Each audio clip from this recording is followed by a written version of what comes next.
Hello there everybody, welcome back to another Train Sim World 6 roadmap video. This is the November 2025 roadmap. Isn't it just absolutely flying past since the release of TfW 6? So let's see, so the Train Sim World roadmap, so welcome back everyone. We hope you've been enjoying your experience in Train Sim World 6 so far. We are back for another update, and for those joining us for the first time, this article is a monthly check-in that continues the conversation between our teams and all of you for what to expect between the launch from both of us and our partners, including brand new add-on announcements, new updates and details, sneak peeks on our current routes in development, and more ways for you to get involved with our community and challenging yourself with new mastery rewards. Right, let's just sort of scroll to the important bits. So the free starter pack, last chance will be November the 11th, so if you want to get Train Sim World 6 for free without the routes, you just get the training centre, you've got until the 11th of November, so do go and claim that, just then you've got the new version of the game. Let's see, new Dovetail support site. Again, if you want to look at that, I'll leave links, so then you can go and have a look. So content up ahead, this is the important stuff. So we got Frankenbahn Stuttgart to Heilbronn from Dovetail Games. So welcome back to another update for the Frankenbahn Stuttgart to Heilbronn, a new southwest German route coming from our teams set in the 2000s era, and featuring the new DBBR 140 and the new Wittenberger Steuerwagen cab, the Wittenberger Steuerwagen cab car. For today's update, we'll be focusing more on the included stock that you'll be able to drive, as well as details on the new features you can expect. So the new DBBR 140, very weird logo. I mean, look at that. Not as weird as the DBBR 110, but still funky. The new 140 included with the route will offer yet more classic locomotive traction in Train Sim World, with features such as a single release brake. This can offer some challenging gameplay, managing the application and release, the latter of which can be triggered when the lever is placed one step down. The BR140 will support a standard set of toggleable train faults. There's the cab there, so you've got the tap changer there by the looks of things, which is always fun to control. The cab looks fine, doesn't it? But then the outside's like, I don't know, very smooth, very smooth. The Wittenberger cab car adds equally classic passenger stock with multiple control systems compatible with different types of locomotive. The development team are currently working on implementing these controls with different locomotives in the game, including the 218 diesel locomotive. Like the BR140, toggleable train faults will be implemented for the cab car, as will passenger announcements throughout the coaches. In addition to the new 140 and Wittenberger cab car, the route add-on will include the DBBR 111, M-Wagon coaches and the DBBR 363.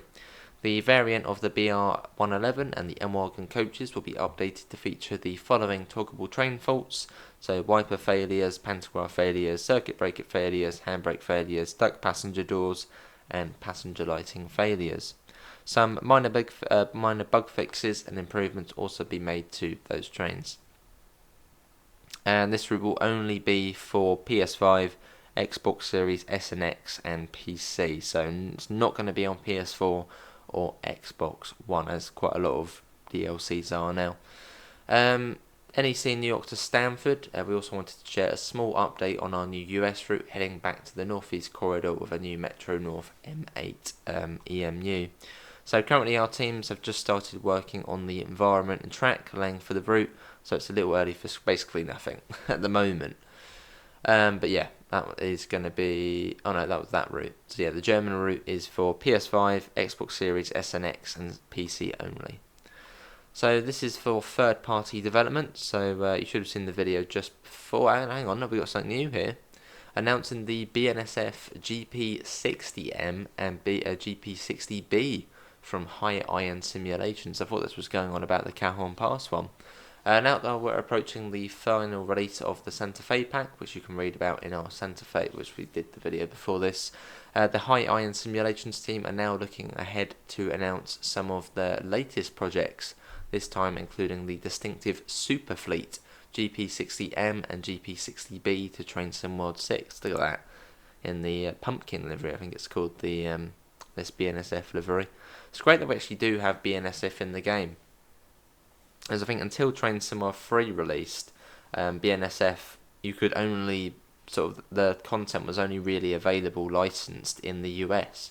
So in the UK, but anywhere outside of the US, you couldn't have a officially licensed BNSF train in the game. So it's great that we now have this. The Electromotive GP60M and cabless sister GP60B were among the most distinctive and stylish of North America's third generation diesels, and the Duo is soon coming to Train Sim 6. And yeah, I didn't actually look, you can see there is no cab to the middle unit here, very much like the F7 on Clinchfield Railroad, where you had the cab and then you had just the empty one behind. You've got that on here as well, which is pretty, distinctive. Look at that inside as well. Almost a similar-ish cab to the F59, or the F59R, which we have with San Bernardino.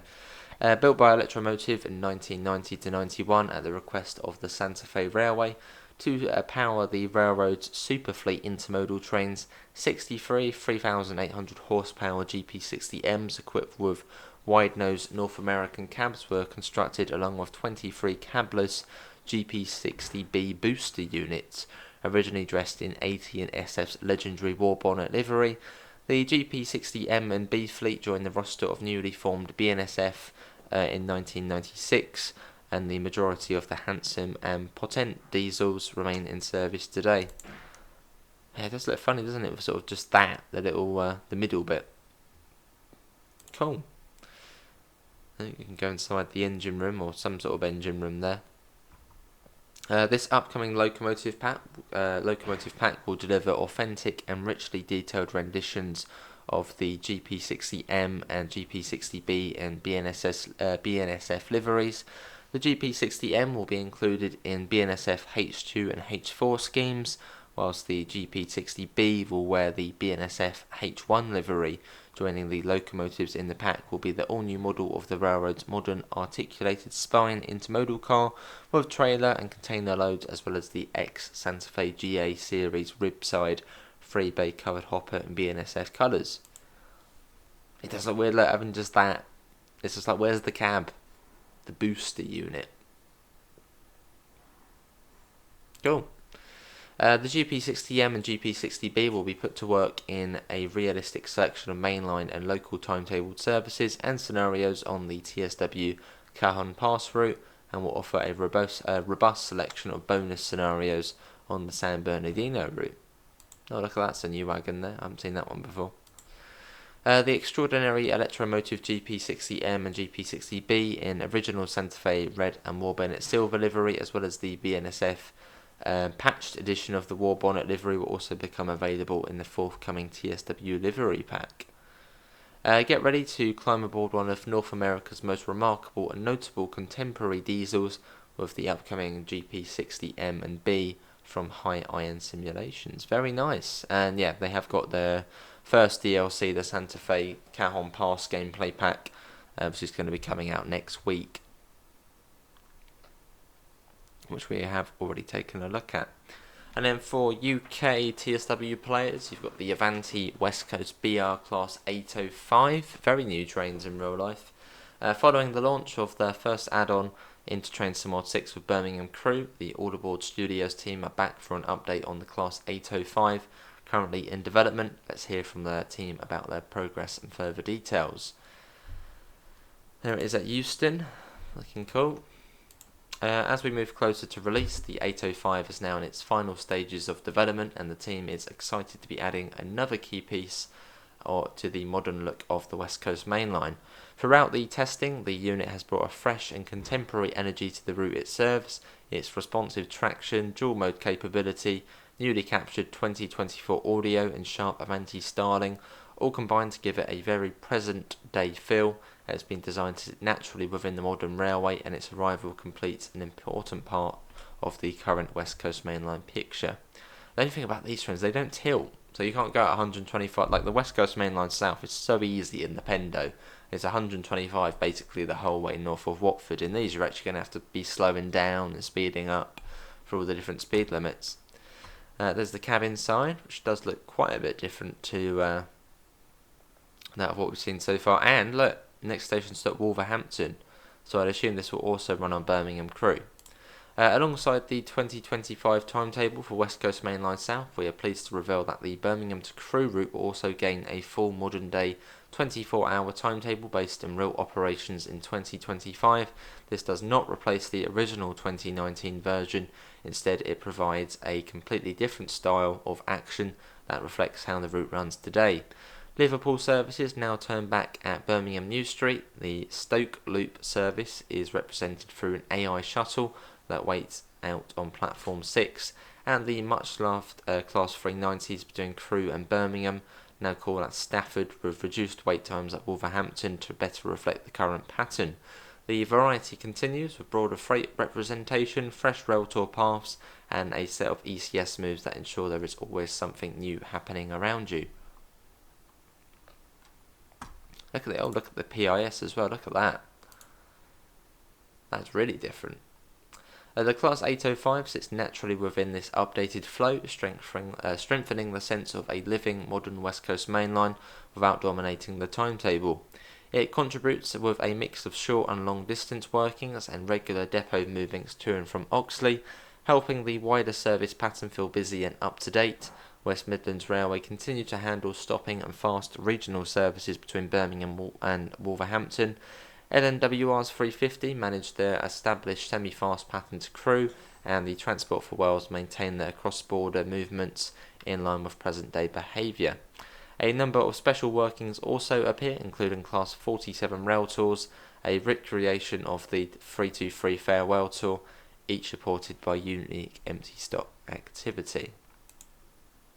Toasty nice.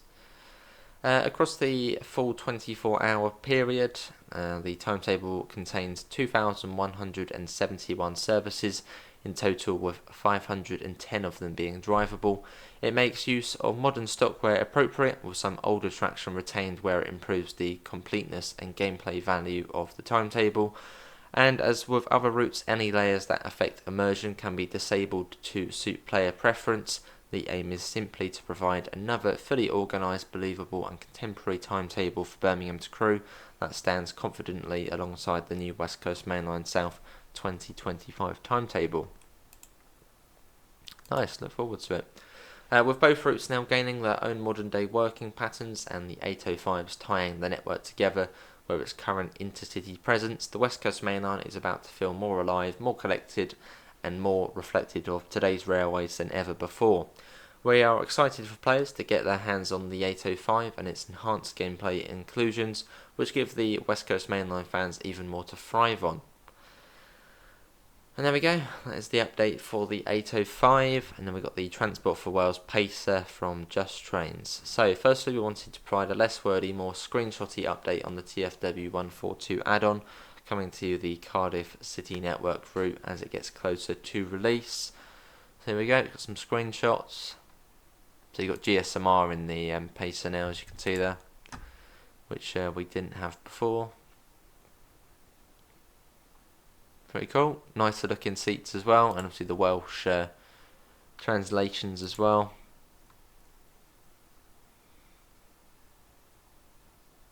Cool. And here you've got slightly different doors as well. Emergency door handles and GSMR antenna. You've got 37 hidden behind there as well. The timetable included is set in 2019, where the service pattern on the Valley lines was quite different compared to how it is now. Instead of trains going from Corriton to Penarth, the trains from Corriton instead went to Rada, and the Penarth trains instead go to Bargoed and Rimney instead of Corriton. So yeah, very different. The Class 142s run most of the Valley line diagrams, but in 2019 TfW had a couple of 37 diagrams, with Mark II Fs running services up to Rimney, which you will be able to drive up to Heath High Level. The timetable will also include the 802, 150s, 165s and the HST Castle sets, and the 170s and once a day 220 for cross country. You can see you've got the re-liveried 153 and 150 on there as well, which is looking pretty cool. Unbranded, of course. Nice. yeah, I'm sure we'll be getting new details of that fairly soon. You've got the West Coast Main Line Crewe to Preston from Just Trains. So let's see, as a reminder, this route will explore a busy section in northwest England set in the 1980s, including the historic railway town of Crewe, as well as a multitude of branches which will allow you to explore a number of lesser known areas, such as the Deepdale branch north of Preston. You will be driving the Class 86/4 on high-speed passenger and freight runs between Preston and Crewe, as well as the updated improved Class 20 and 47/3 locos. And again, you have got some screenshots there as well.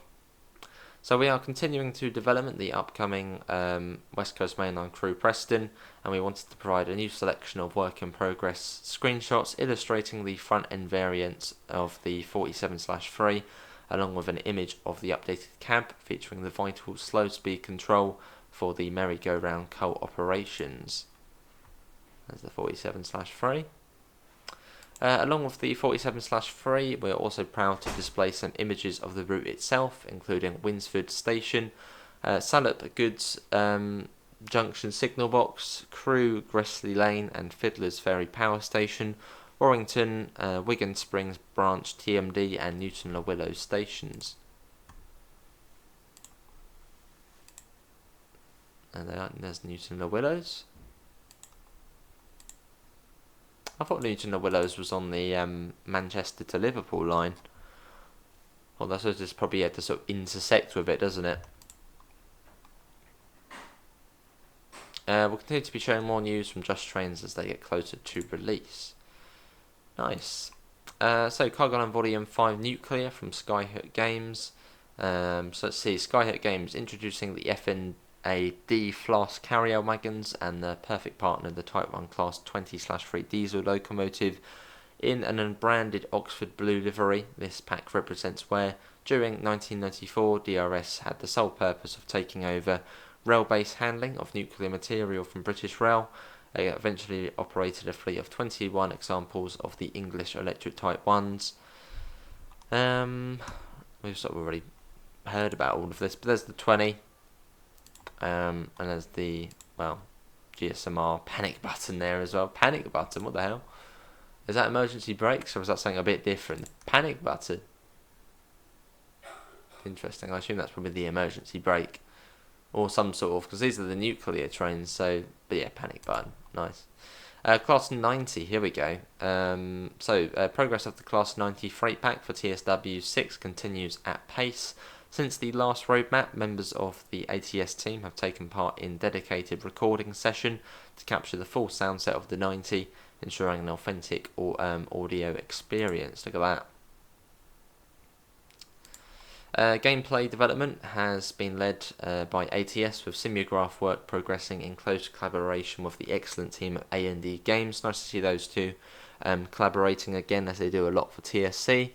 We're pleased to report that the light at the end of the tunnel is very bright. Gameplay is nearing completion. Nice. Livery creation has been handled by Imbue, who've delivered a diverse and high quality set of liveries that complement the pack's flexible service mode. Really nice to see these teams working together. Imbue Studios did the Class 185 for TSC, so nice to see them back as well. And here are a few sort of liveries. You can see they are unbranded at the moment, but it does say licenses aren't sort of finalised yet, so we might see, you know, some branding on them. But you can see the Freightliner liveries, BR on there. Is that the BR Sectors liveries? Yeah, and the blue one there as well. What would that be for? What's the one blue one for? Wouldn't be DRS, would it? But yeah, you've got different liveries on there. And again, still in development. Licensed brands may not have been approved yet. London Overground, North London Line, Richmond extension from Incredible Trains. So a short update. Progress has been steady, but I'm looking forward to also bring the route up to current TSW 6 standard, adding announcements, train faults and TSRs, but waiting to confirm the option to use real announcements. Ooh, like that. Nice. He's also noted at key fixes from the original release alongside this update to support performance and improve the experience, but we'll keep you informed of what changes will come once Johannes has been able to complete the work on this project. And it's going over the River Thames there. I think you got some like rowers there or kayakers there. Or it looks like it at least. Nice. Yeah, really hope the blurry textures can be sorted for the North London line. At the moment, that route is basically unplayable if you're on console, because every time it goes blurry, and it's like, well, this ain't fun. But yeah, this is the Richmond extension, so yeah, look forward to it. That'd be good. It will sort of complete the full route, apart from to Clapham Junction, but technically that's the West London line. We've got a new studio, Firefly Simulations. Once again this month, we have the privilege to formally introduce new partners. So let's say, tell us more about your studios. So currently our team comprises of 5 people, but we will likely be expanding that in the future. Rather than speak for everyone on my team, I'm going to let each of them say a little bit about themselves. So Forks, I know this team. Well, I know these people. They're all very well-known modders on for Train Sim. People will know me from my previous timetable mods and might have noticed I've gone quiet regarding those lately. This is why I'm in charge of gameplay in our group, as well as signalling with Steve and some of the back-end things. Then you got Best Scott, cool guy. I've been involved in train sim modding for a long time now. I was part of several teams creating routes and trains for a Japanese simulator called BVE, one of which was a fictional route network called Network West Midlands. I was proud to have my London Underground Northern Line route converted into a simulator at the London Transport Museum. Wow, I've actually played that. More recently, I've made a fair few mods for TSW and have been creating many EP packs for the game. Charlie, people may have seen my name in the TSC website, publishing some of my own mods and collaborating on other routes or others. I'm in charge of train setup. Jetwash, having fallen into train sims almost by accident around 2018, people may have seen my name around TSW, TSC and TSC. Over that period I've published a number of my own mods and collaborated on many others. I'm really proud of what we've achieved in a short space of time and looking forward to this route-breaking cover. And then Spratty, most people will know me on TSC for mods I've made for PC, Classic TSC, basically all the well-known mods are by these lads. So yeah, great to see they're sort of joining up, joining powers and making their own studios. Fantastic. There's also another very well-known modder, Rob S. I wonder if he'll be part of this as well at some point. What is it that made you want to develop content for TSW? So creating modded timetables, maybe want to do more and get involved with TSW. It was something I really enjoyed, so figured it was worth a shot. Best Scott, whilst making mods and enhancements for TSW, I've made friends with some very talented people. It was a natural step from creating mods and beta testing for DTG to create something from scratch. And then Charlie, it wasn't long after I started modding that I felt like I wanted to take things further, as I often tried to push the boundaries of what was possible with just mods. I wanted to take what I learned and do it officially, while still continuing to learn even more with the support of DTG. Jetwash, after modding for a while, I wanted to take things further, and just finding the right group of people to do that with. Then Spratty, having worked on both the standard base Unreal editor and the public TSW editor since getting into the community 5 years ago, my aspiration was always to create something official for TSW. This is really, really good. I mean, these are all top modders and all very well-known people within the Train Sim community Discord server, which I have been a part of for quite a few years now. So yeah, very well-known names there. What part of the process are you really enjoying development-wise? So from Adam, I do really enjoy creating the timetables. Best Scott, the teamwork.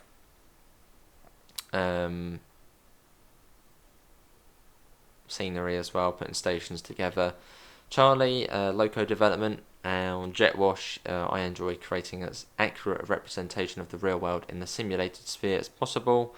And Spratty, learning new tips and tricks on how to streamline your workflow process when creating the models and textures from scratch.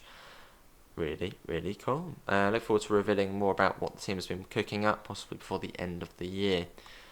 Well, that is very exciting. Yeah, they're all really top guys and top modders in the TSC sort of, and the Train Sim Classic, Train Sim World, brilliant.